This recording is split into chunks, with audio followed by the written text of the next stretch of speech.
Now, fear is going to be a player in your life, but you get to decide how much. You can spend your whole life imagining ghosts, worrying about the pathway to the future, but all there will ever be is what's happening here, and the decisions we make in this moment, which are based in either love or fear. So many of us choose our path out of fear disguised as practicality. What we really want seems impossibly out of reach and ridiculous to expect, so we never dare to ask the universe for it. I'm saying, I'm the proof that you can ask the universe for it. Please.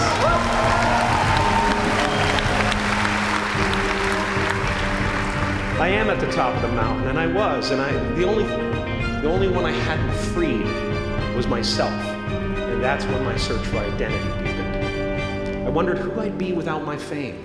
Who would I be if I said things that people didn't want to hear? Or if I defied their expectations of me? And that peace that we're after lies somewhere beyond personality, beyond the perception of others, beyond invention and disguise, even beyond effort itself. You can join the game, fight the wars, play with warm all you want, but to find real peace, you have to let the armor go. Your need for acceptance can make you invisible in this world. Don't let anything stand in the way of the light that shines through this form. Risk being seen in all of your glory. My father could have been a great comedian, but he didn't believe that that was possible for him. And so he made a conservative choice. Instead, he got a safe job as an accountant. And when I was 12 years old, he was let go from that safe job. And our family had to do whatever we could to survive.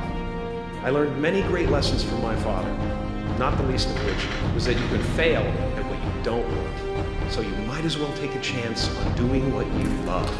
It's not the only thing he taught me, though. You know, I watched the effect of my father's love and humor and how it altered the world around me. And I thought, that's something to do. That's something worth my time. It wasn't long before I started acting up. You know, people would come over to the house and they'd be greeted by a 7-year-old throwing himself down a large flight of stairs. They would say, "What happened?" And I would say, "I don't know, let's check the replay." I'd go back to the top of the stairs and come back down in slow motion.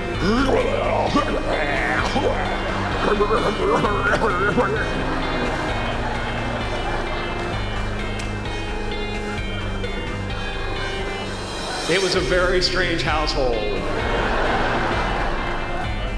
My father used to brag that I wasn't a ham, I was the whole pig. And he treated my talent as if it was his second chance. When I was about 28, after a decade as a professional comedian, I realized one night in LA that the purpose of my life had always been to free people from concern, just like my dad. And when I realized this, I dubbed my new devotion the Church of Freedom from Concern. The Church of FFC.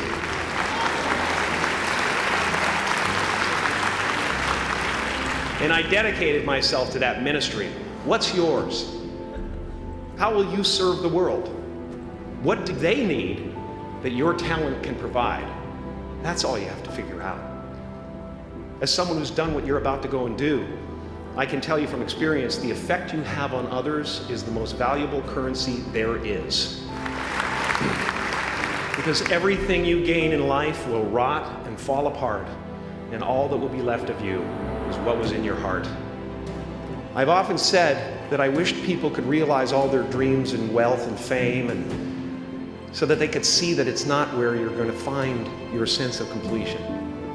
Like many of you, I was concerned about going out into the world and doing something bigger than myself, until someone smarter than myself made me realize that there is nothing bigger than myself. Because life doesn't happen to you, it happens for you. How do I know this? I don't, but I'm making sound, and that's the important thing. That's what I'm here to do. Sometimes I think that's the only thing that's important, really, you know? It's just letting each other know we're here. reminding each other that we're part of a larger self. Your job is not to figure out how it's going to happen for you, but to open the door in your head. And when the door opens in real life, just walk through it. And don't worry if you miss your cue, because there's always doors opening. They keep opening. And when I say life doesn't happen to you, it happens for you, I really don't know if that's true.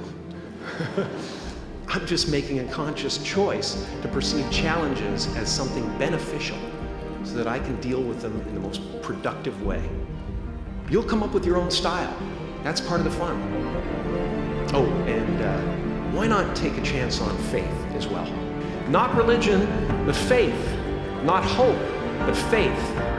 I don't believe in hope. Hope is a beggar. Hope walks through the fire, and faith leaps over it.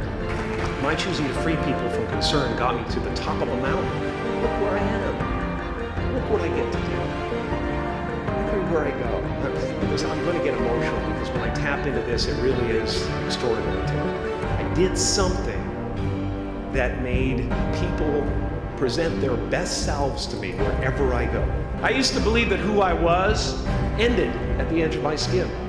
That I had been given this little vehicle called a body from which to experience creation. And though I couldn't have asked for a sportier model. It was, after all, a loaner and would have to be returned. Then I learned that everything outside the vehicle was part of me too. And now I drive a convertible.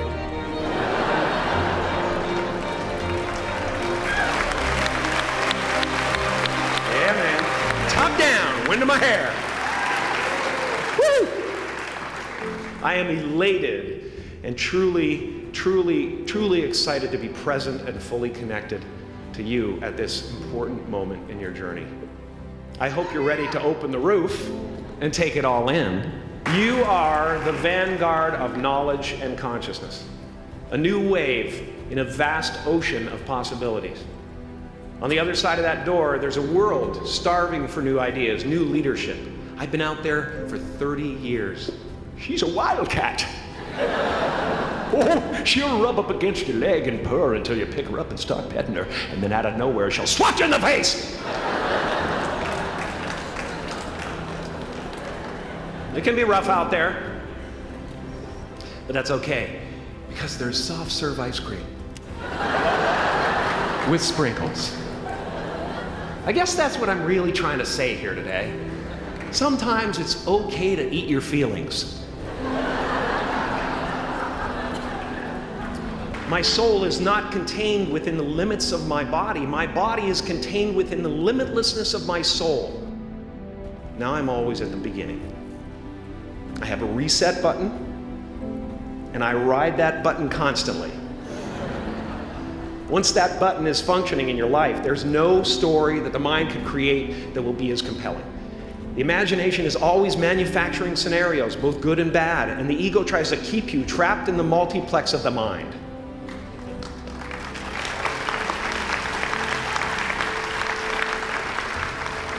Our eyes are not viewers, they're also projectors that are running a second story over the picture that we see in front of us all the time.